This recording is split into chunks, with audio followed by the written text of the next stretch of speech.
What's up, kinfolk? It's RJ Young. I am not on a step mill. Welcome to the #1 ranked show with me, RJ Young. This is episode 3, where we're going to get to talk with Trey Sermon. I'm also going to tell you about my top 10 transfers of all time, because obviously Trey Sermon is an absolutely outstanding transfer to Ohio State. And I really want to nail this transfer thing, because I think this is a meaty topic that allows for some great stories. But since you're here, please rate the podcast 5 stars, because this is a 5-star show. And to prove it to you, I want to start with this.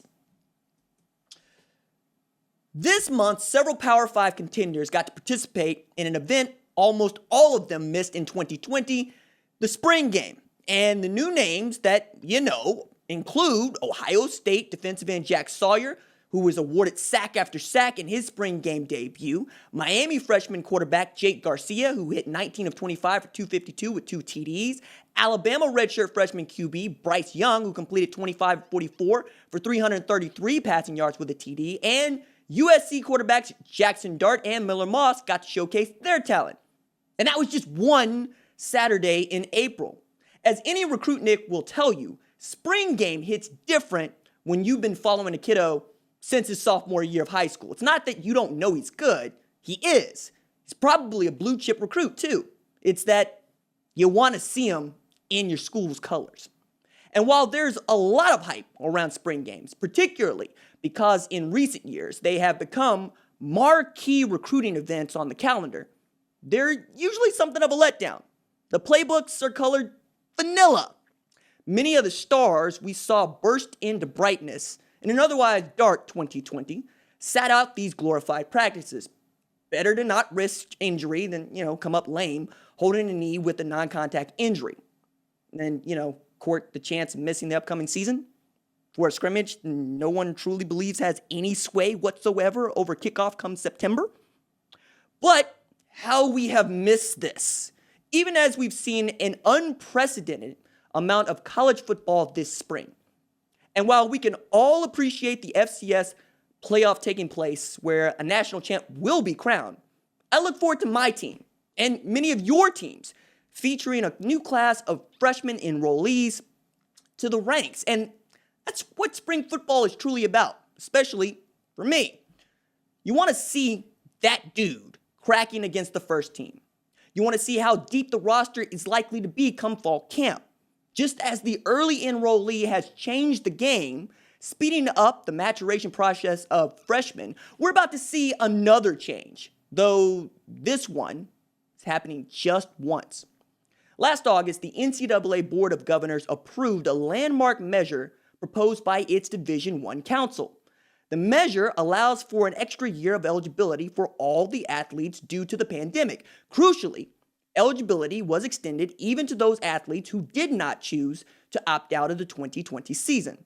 That means players who were seniors last year received an unprecedented 5th year of eligibility in some cases.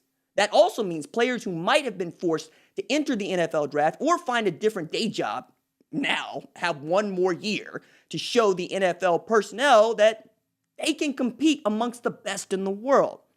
That also means you're going to hear the term super senior in 2021 as much as you've heard arm talent, RPO, or 11 personnel in the past 5. Super seniors will not count toward a program's 85 scholarship players. That means we're likely to see the most competitive year of football we've ever witnessed in the more than 150-year history of the sport. And chances are your team has more than a couple.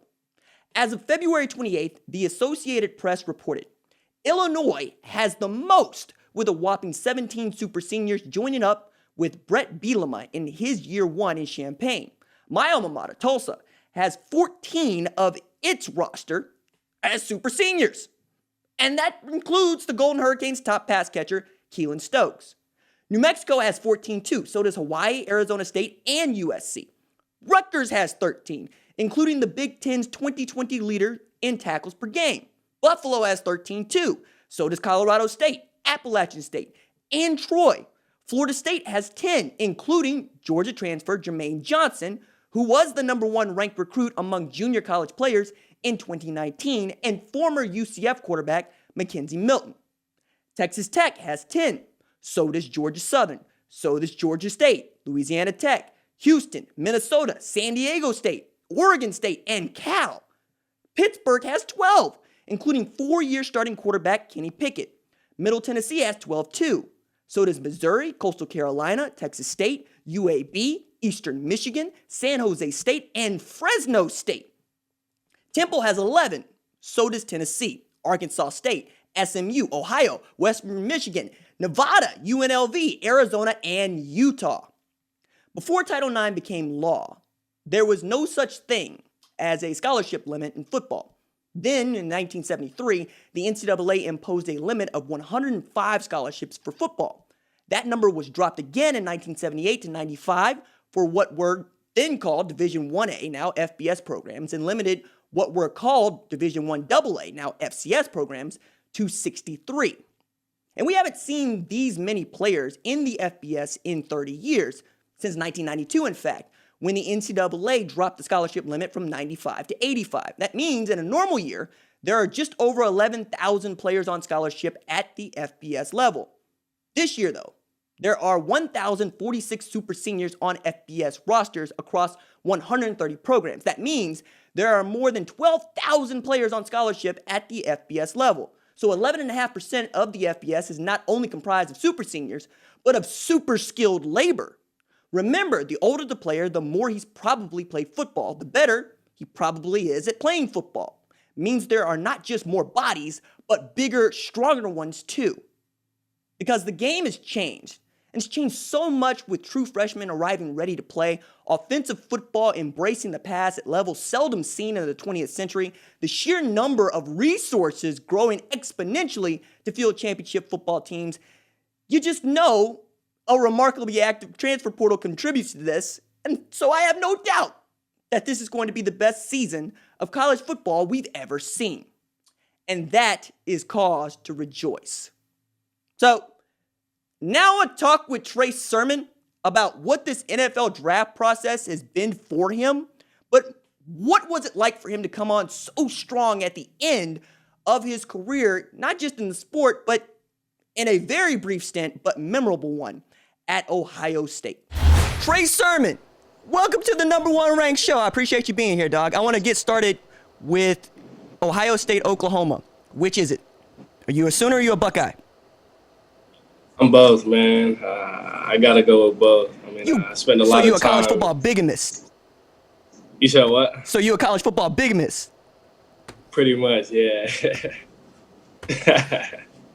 Well, let's start with, what did you think when your knee went out in Iowa State game? Do you think that was your last game at Oklahoma?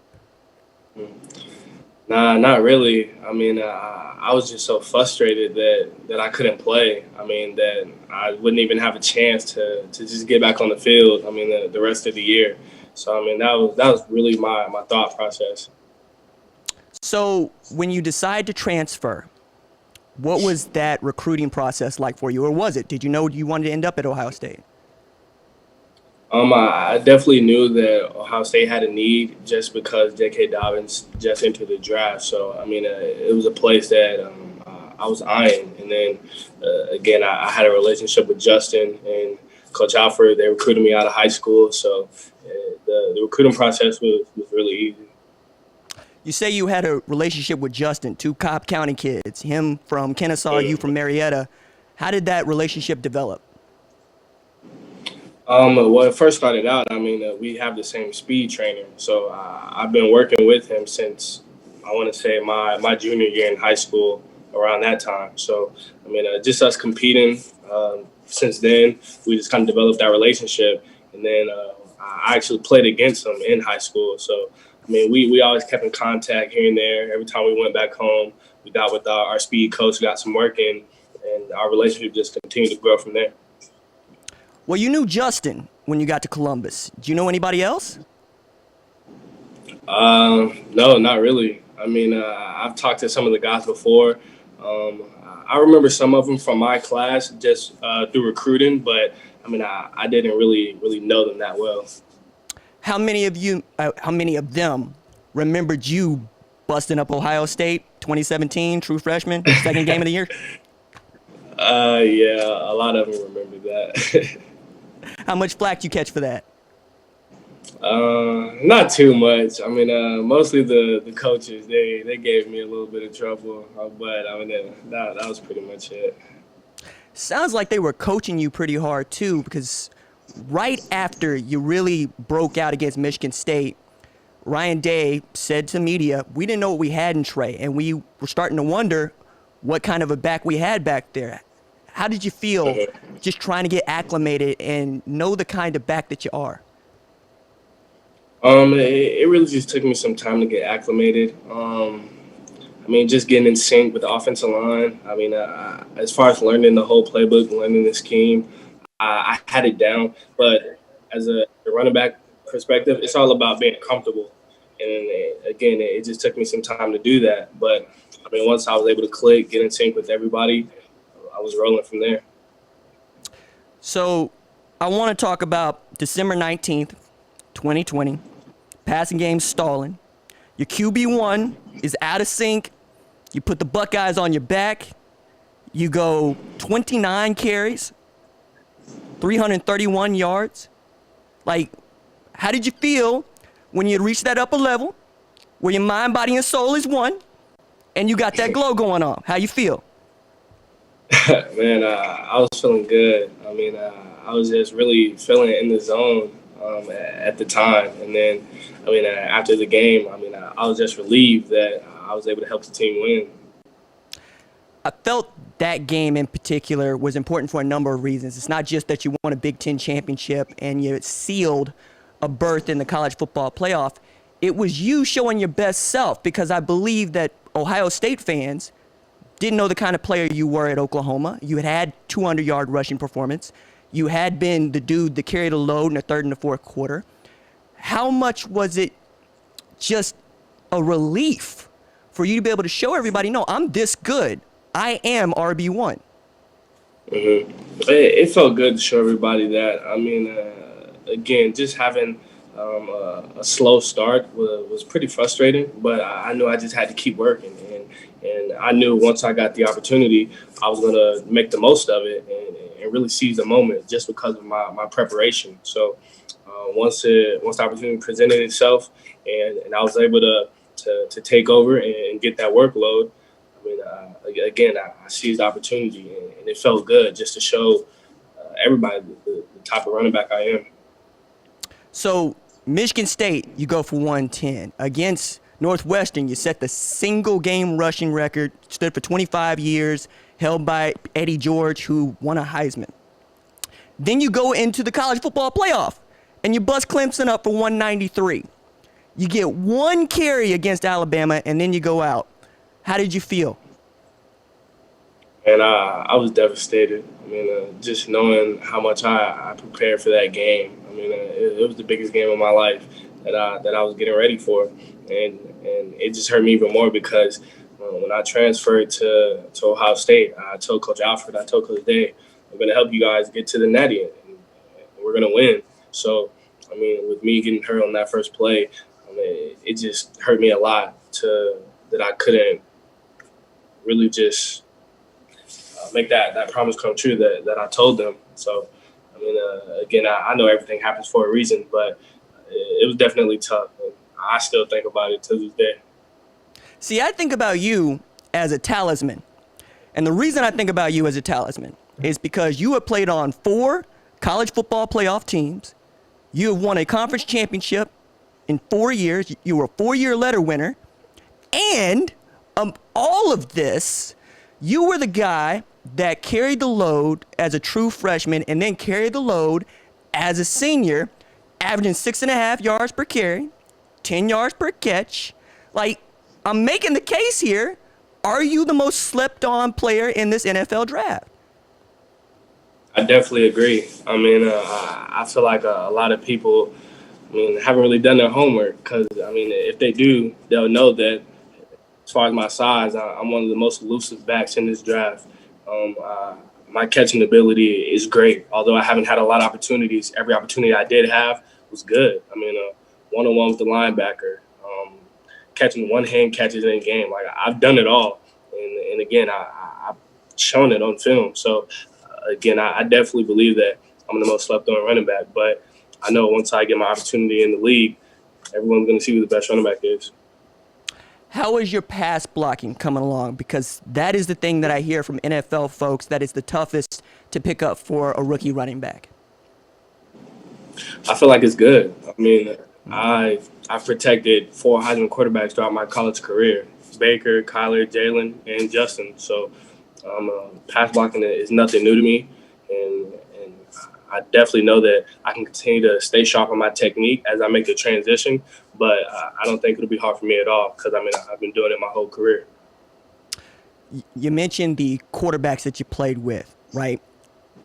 All 3 of those guys, and I'm going to put Justin Fields in this, are going to be starting quarterbacks. Mm-hmm. Which one of those dudes do you think is the best leader?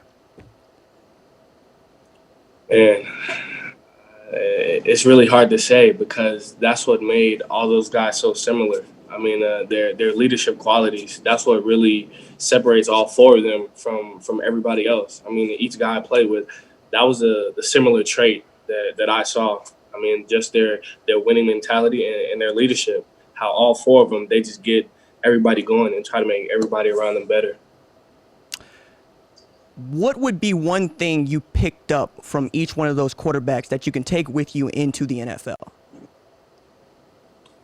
Just attacking every day. Just having that mentality that each day you're just going to try to get a little bit better. I mean, I remember my freshman year, spring workouts. That's what Baker told me. And then Kyler, JALEN, Justin, I just watched how they attack each day. I mean, it was really the same thing. And that's one thing that I know that I'll always stick with me throughout my career. I want to talk about you in particular here, and when I ask this question, I want you to really think about it. Who are the people you are playing this game for? I'm really just playing this for my family and myself. I mean, I know my family, they depend a lot on me, and I just want to set the right example for them. But I also play this game for myself because I love the game so much. I have so much passion for this game, and it doesn't bother me dedicating pretty much all my time to the game just because I know all the work that I'm putting in, the outcome that's going to happen. So, I mean, really to answer your question, just my family and myself. You mentioned your family. I want to talk about your mom. I want to talk about your niece. What does it mean for you to be in this position now to go play professional football and to really help take care of your family? It means a lot to me. I mean, I told my mom when I was young that I'm going to make it to the NFL, and you guys are not going to have to worry about anything. I mean, I'm going to take care of you guys. So, I mean, just having this opportunity just to be able to take care of them, it means so much to me. And again, for my niece, just taking care of her, setting the right example for her, being a good role model, it's really the most important thing to me right now. What's going to be your first purchase when you get that first game check? I'm probably going to have to say a PC because I'm a big gamer and I'm trying to get the whole setup. So once I get that first check, I'm going to buy me a PC and get that whole setup and everything so I can start streaming. What are we playing? Call of Duty. I hear you say Call of Duty, but I don't think you want these hands in the gulag. I don't think that's what you want. Man, I don't know. I'm pretty certified in the gulag now. Nah, that's what's up. When you play Madden, who you running with?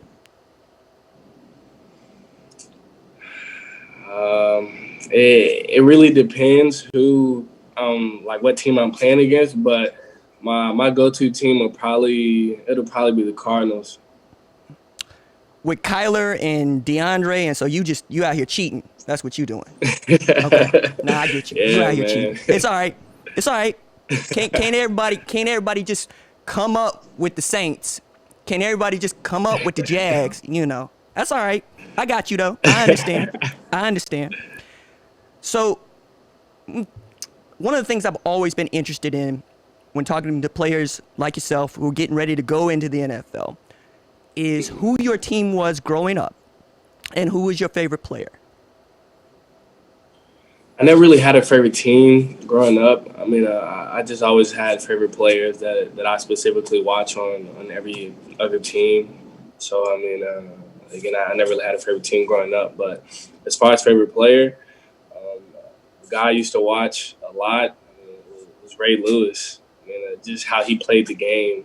I mean, and just the impact he had. I mean, it was just amazing. I know he wasn't a running back, but, I mean, just again, the impact he brought on the field and just his leadership qualities. I just love watching him play the game. Nah, man, like, he's running back in high school, and he thought he was going to do that. Like, and they're like, no, son, you're going to play on the other side of the ball. And we know what kind of player he is. You want him in the hole? Ooh, man, I never turn it down, man. Hey, if I see him in the hole, it is what it is. So you trying to go through Ray? You trying to go around Ray? I'm gonna try to go around him, but if I can't, then I'm gonna have to go through him. When you look at other tailbacks in the league, who has something that you want, an attribute, whether it's their height, their speed, their ability to make people miss? What's one player's attribute that you like? I'd probably have to say Le'Veon Bell's quickness. I mean, I try to model my game after him quite a bit. I pick a little bit from a few running backs, but him specifically, I mean, just his quickness. I mean, he's able to make guys miss due to his quickness and his lateral movement, and that's one thing that I just wanted to continue to improve on. See, I'm glad you brought up Le'Veon Bell, because I got to tell you something. You standing there and hesitating in the hole used to give me a heart attack, okay? You would stand there and wait for things to develop and do your thing, but I kept looking at it, boy, hit it, hit it, and you would eventually hit it. But is that something you picked up from him, or is that something that's part of your game? It's something that's part of my game. I mean, I like to be patient. I like to let everything develop, and as far as just pacing the runs, I like to deliver my linemen to the linebackers, which goes with being patient, and it just makes everything clear. Tell me about Master Teague. What kind of tailback is he for you? He's a powerful runner. I mean, for him to be that big, I mean, he has great speed, and he's just one of those guys that, I mean, they'll give you one cut, and they're gonna run through you, and they'll run around you as well. Okay, we touched on some running backs. We touched on some dudes you like. We're gonna play a little game called Build Your Perfect Player. You got 3 attributes you get to pick here. Mm-hmm. Put them together. Tell me what your ultimate tailback looks like. You said 3, right? I said 3. Okay. I'd have to go with Le'Veon Bell's quickness, Alvin Kamara's contact balance, and Ezekiel Elliott's his physicalness. Yo, man, contact balance. I have not heard that hit on enough. How do you practice contact balance? It's really just having body control. I know when I'm working with Footwork King, that's one thing he preaches is body control. And if you're going through certain movements, certain drills, and you're having body control, you can shed contact easily and stay on your feet. And that's one thing that I work on a lot every offseason. And even throughout the season, I just try to work on it. I mean, even in practice, I mean, just working on just staying on my feet, just running through contact, staying up. Or, I mean, just different stuff like that. Where are you going to watch the NFL draft from? I watch it from home. So where's home now? I'm in Atlanta. Okay. Is it, Yeah. like, treat me like I know something about Atlanta. Where you at in Atlanta? Right now, I'm in Buckhead right now.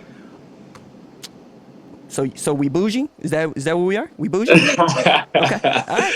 Hey, Nah, we not bougie. okay. Hey, you said Buckhead. Yeah. All right. All right. Trey Sermon, thank you so much for joining us here on the #1 ranked show. I wish you all the best. I'm so grateful to have you here, and I can't wait to watch you play in the NFL. Thank you, man. I really appreciate you having me. All right, brother. All right. Very cool, Trey. I appreciate you, man. No problem. Thank you. I'm sorry it took so long. I was working out, and we just went over it a little bit. Nah, man. We got it in the can. It works for us. I hope it works for you. I hope it was fun. If not, definitely. Yell at me. Let me know. Okay? It was definitely cool. I enjoyed it. All right, money. We'll talk to you soon. All right, bro. Appreciate you. My thanks to Trey Sermon for engaging with me in that interview. I really kind of thought I tripped him up with the college football bigamist question, but he's not the first dude to play at one school and claim it and then play at another school and claim it. And for him, he's got the single game rushing record. I still think that's crazy. Eddie George had that record for 25 years. And Trey Sermon comes through in the Big Ten championship game when the offense is stalling and says, no, I got it. Just put him on my back. The preacher man summoning jutsu. Some of y'all are Naruto fans, and some of y'all just don't know anything about what I'm talking about, and that's okay. That's fine. But what you will know that I am talking about are what I think are the top 10 transfers of all time. And I really enjoy putting this list together because the journey is so very important, right? And I want to get into this top 10. We're going to start at number 10. We're going to work our way down to number 1. Number 10, I got Russ Wilson, okay? He that started at North Carolina State playing baseball, averaged like 282, but also showed up as a pitcher. But here's the thing, though. He graduates, and then he tells everybody that he's going to go play for the Colorado Rockies, who had drafted him highly, and then decides that he does want to play another year of football. Well, the Wolfpack, they got Mike Glennon over here. Mike Glennon! And then you end up with Russell Wilson choosing to transfer to Wisconsin. And all he does at Wisconsin is lead them to the first Big Ten championship game ever and the Big Ten championship. Like 42-39, first in the Rose Bowl. They drop it to Oregon. Big deal. Russ gets drafted in the 3rd. And you know what it is, right? I mean, there's the number of Seahawk fans that work on the show, and y'all get to gloat and whatnot because I'm a Cowboys fan. But Russell Wilson coming in at number 10 for me. Really the dude that put the graduate transfer on the map and made that a regular thing for us. I mean, it feels like eons ago to me, but it was really like 2010, right? It's not that long ago. At number 9, I got Jalen Hurts. All right, so depending on who you want to talk to, Jalen Hurts went to Alabama. I don't know of a whole lot of Oklahoma fans that refer to Jalen Hurts as an Oklahoma quarterback, though when it comes to statistics and accolades, good luck trying to keep him off of the OU honor roll because he is the 3rd dude to finish as a Heisman finalist at quarterback for Lincoln Riley in as many quarterbacks, right? And we'll get to the other 2 here in a second. Rest assured that we will. But Hurts showing up at Oklahoma, I did not think was going to happen. And then when we saw in that December, the rumor, the inkling that it could happen, and then we find out he is, in fact, going to grad transfer to Oklahoma. Austin Kendall chunks up the deuce and says, I want to get up out of here. Ends up at West Virginia. And we have Jalen Hurts basically running unopposed to be the starting quarterback. And I got to tell you, there were a lot of folks that weren't sure if that was the dude to do it. And yet shows up, plays his own brand of football, leads Oklahoma to another Big 12 championship and a berth in the college football playoff. Still the only dude on that team to have won a national championship, and that was a big deal, right? Because the reason you wanted Jalen Hurts on that squad was to try to get Oklahoma to its 8th national championship. Didn't happen, but he ends up getting drafted in the 2nd round, and looks like he's going to be the starting quarterback for the Philadelphia Eagles, which means that Lincoln Riley would have 3 guys that played for him at Oklahoma that are starting quarterbacks in the NFL. I mean, that recruits itself. At number 8, I got Randy Moss, all right? The verb, as you all know. Somebody gonna get mossed. Hopefully it's not you.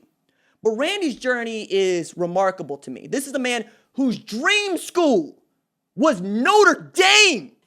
All right, so that hit me wrong because I just don't associate Randy Moss with Notre Dame, okay? I just don't. So to find out that it was his dream school, I had to do some research in this to go look it up. And it's like, look, he, like all of us, grew up watching Notre Dame on a certain broadcast network. And that was their biggest recruiting advantage. So he got to see them on broadcast television all the time. Whenever you don't think that TV actually matters, remember those things. So the man ends up signing his national letter of intent to go to Notre Dame. Gets into some trouble. Lou Holtz basically walks him up to Bobby Bowden at Florida State, says, I can't take him, but he's good. And it's like, yes, we know he's good. The dude was leading teams to state championships at DuPont and was one of the best basketball players in West Virginia history and was a more than capable 100 and 200 meter star. I mean, Randy Moss is the original freak athlete. But Bobby told him that his president would only let him take him if he chose to redshirt while at Florida State, which means that Peter Warwick, who was a 2-time consensus All-American, was not the best wide receiver in his recruiting class, which is bonkers, right? We always hear these stories about Danny Cannell going up to Bobby Bowden saying, yo, can we play Randy, please? Can I throw the ball to that? 88, just give me 88. Because that dude is 7'11". He's always open. 24 hours, 365, 12 months a year. That man is going to catch football. Gets into some trouble. Has to transfer again. Where does he end up? But back in West Virginia. But not at WVU. At Marshall. Okay, so at the time, don't nobody know nothing about no Matthew McConaughey in no movie. Okay, we don't know nothing about it. Okay, we know that Marshall is 1AA. Matter of fact, they're what North Dakota State is today. They're able to go and win championships. Randy Moss shows up as a redshirt freshman and proceeds to set records. He tied Jerry Rice's FCS record, what was the 1AA record for touchdowns in a season with 28. No shade to Chad Pennington, but the man got drafted because he was throwing the ball to Randy Moss, okay? The man was always open. The dude showed up for the national championship game ahead of Montana and got dressed 4 hours before kickoff at noon, sitting in the stands by himself. Dude came up to Randy and said, Randy, what you doing up here dressed? And he looked at dude and said, I hate Montana. And went to work on him, okay? 9 catches, 220 yards, 4 tutties. Randy Moss was that dude. Then Marshall made the leap from 1AA to Division I and proceeded to go beat the brakes off of everybody else. Like, what are we doing here? Somehow, my Dallas Cowboys had one chance to draft Randy Moss with the 8th pick. Randy Ellis? That's what y'all decided to do, Jerry?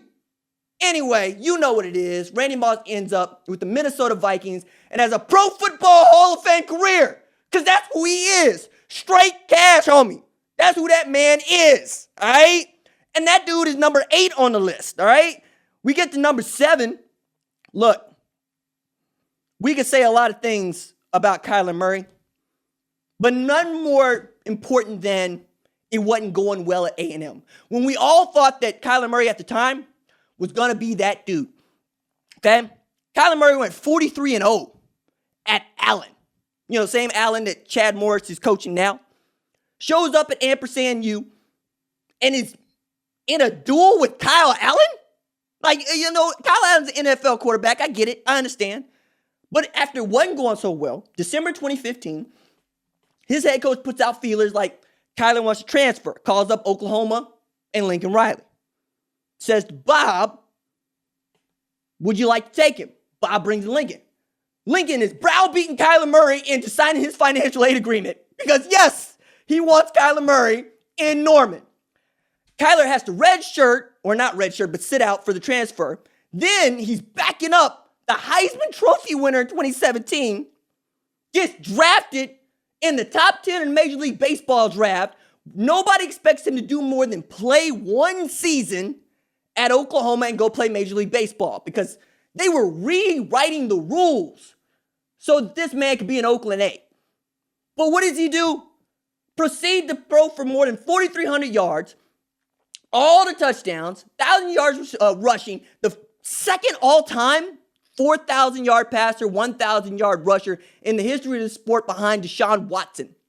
Leads Oklahoma to the Big 12 championship and to a berth in the college football playoff. For me, the most gifted quarterback that Oklahoma has ever had, and perhaps the best athlete that Oklahoma has ever had. A transfer from A&M, okay? So at number 6, I got Baker Mayfield. For the OG subscribers to the YouTube channel, y'all remember the 6 so savage. But more than that, it's about his role, man. Like, Baker Mayfield is the dream because many of us already think of ourselves as walk-ons. Like I've told many people, I have a group of 5 mentality. I believe that, I got one shot to try to do this and I'm going to push it all the way in. And that is what Baker Mayfield did with his chips. He decided to go all in on walking on at Texas Tech because he knew he was a Power 5 quarterback, even when he would have had opportunities to go play at Group of 5 schools. And then did it again, showing up on the doorstep of Bob Stoops at Oklahoma without telling anybody that he was coming. Bob was as shocked to tell media that Baker Mayfield was at Oklahoma as he was to find out that Baker Mayfield was at Oklahoma the first time. So, the way I always put this in perspective is because I was covering the beat at the time. And the idea of a guy like Baker Mayfield showing up on the doorstep of Oklahoma following the 2013 season was just so wildly irregular. Because you got to remember, Trevor Knight had just beaten Alabama in the Sugar Bowl, right? The A.J. McCarron and Amari Cooper Alabama Crimson Tide team. And everybody thought that Trevor Knight was going to be the guy. And then you get Baker showing up saying, not only am I going to be the guy, I'm good enough to unseat this dude, Trevor Knight. And while he's there, he's on the scout team with Mackey Award winner Mark Andrews and Zeus, Orlando Brown, and Dorial Green Beckham, who was previous number 1 overall recruit in the country, right? Then leads Oklahoma to a 2015 college football playoff berth, makes the Heisman finalist list along with D.D. Westbrook in 2016, and then wins the trophy in 2017.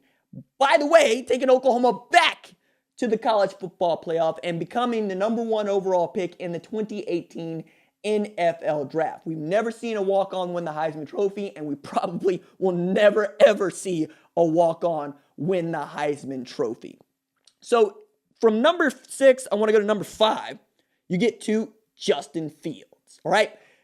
Justin's story is as remarkable as any that I've ever seen of a high-profile recruit because what people forget is that he's been compared to Trevor Lawrence for the better part of his football life. I mean, they're number 1 and number 2 in the recruiting rankings, and Fields, like Lawrence, wanted to show up right away to compete after a wild journey through recruiting, where he at one point committed to Penn State and kind of looked at Ohio State, but ends up at Georgia. You have his father fielding calls from general managers going, man, please make your kid graduate in the spring, because if you make your kid graduate in the spring, we can pay him millions of dollars after we draft him and then send him back to play college football. It's fine. We're willing to give you this money and invest in him. And yet Fields said, no, I want to enroll at Georgia because I want to be a quarterback. Not only do I want to compete with Jake Fromm for the starting job, I want everybody to know where my heart lies. And it is becoming a first-round NFL quarterback.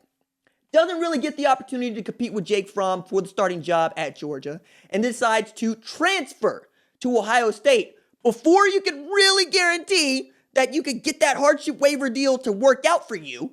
Shows up there all while we hear guys like Tate Martell going, No, learning Ryan Day's offense is not simple. You can't just show up here and learn it before spring and then win the job come August, which is exactly what Justin Fields did.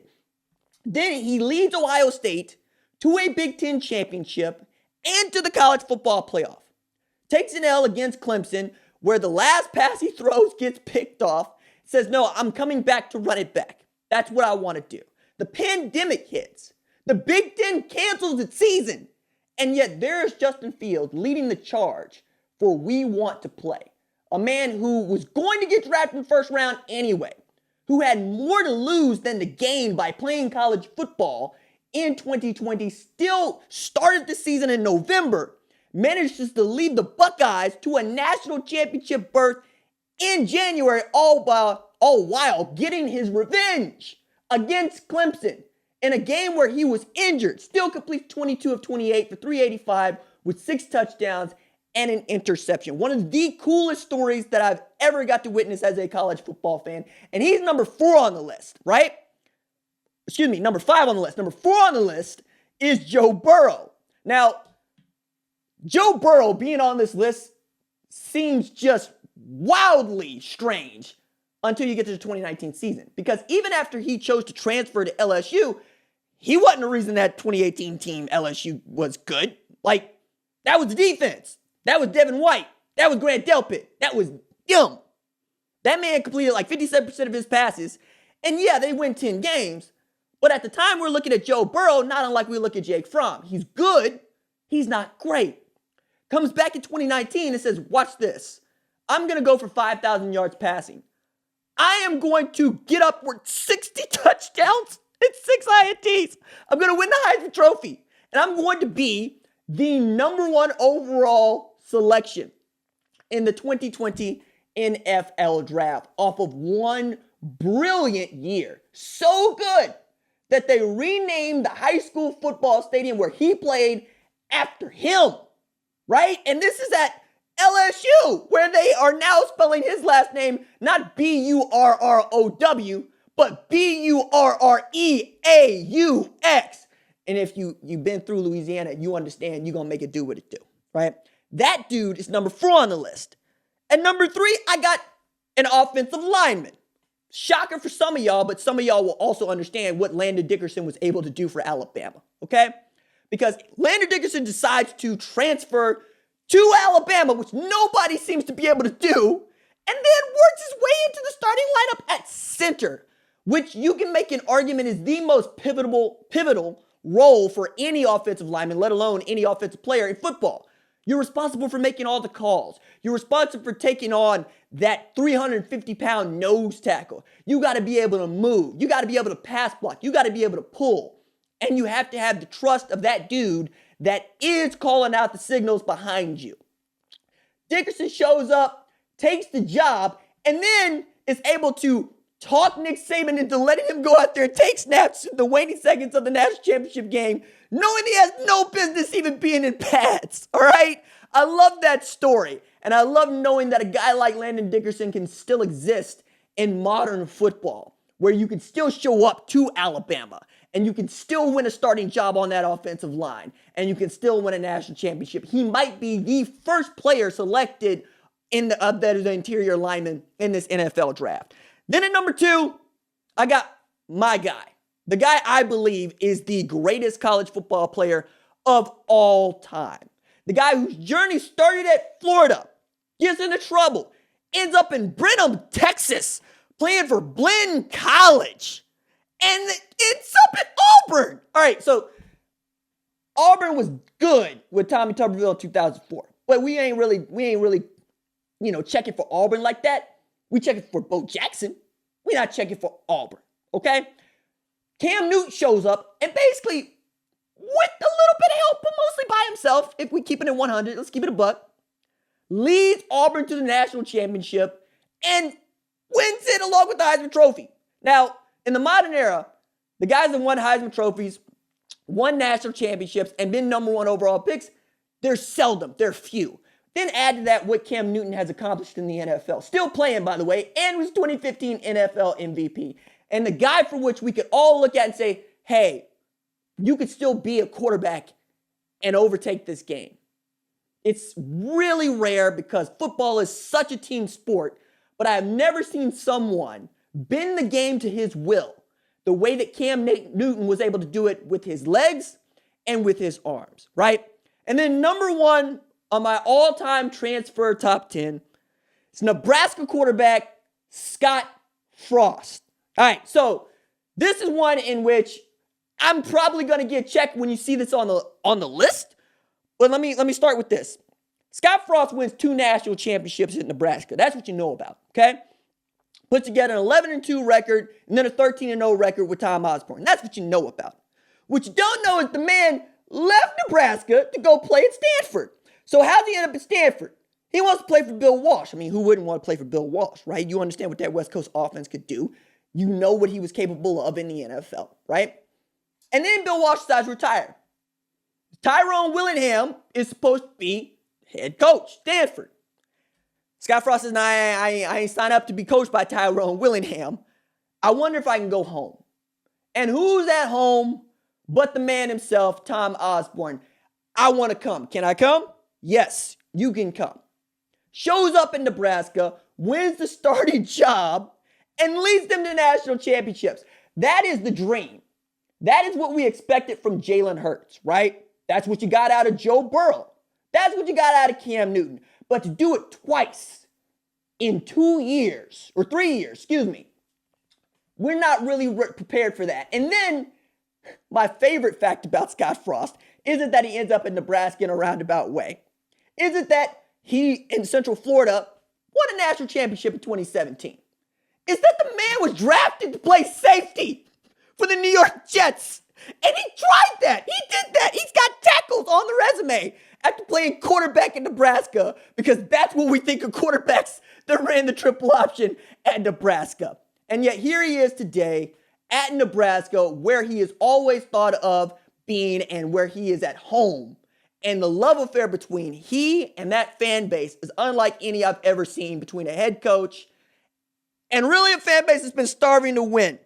It's remarkable that they have been able to put up with each other for this long, but I think that this year they're going to have something to show. They're going to have something to prove. They get Oklahoma in a game that we thought they wanted to duck them in. But I don't know that Scott Frost has been in a position to duck anybody. Least of all, a dude that is transferring from Stanford, where he could have just as easily been the precursor to Andrew Luck, and transfers back home to where Tommy Frazier was lighting people up.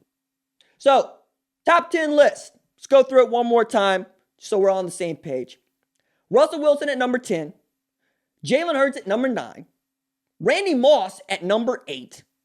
Kyler Murray at number 7. Baker Mayfield at number 6. Justin Fields at number 5. Joe Burrow at number 4. Landon Dickerson at number 3. Cam Newton at number 2. And Scott Frost at number 1. So that's my all-time top 10 college football transfers list.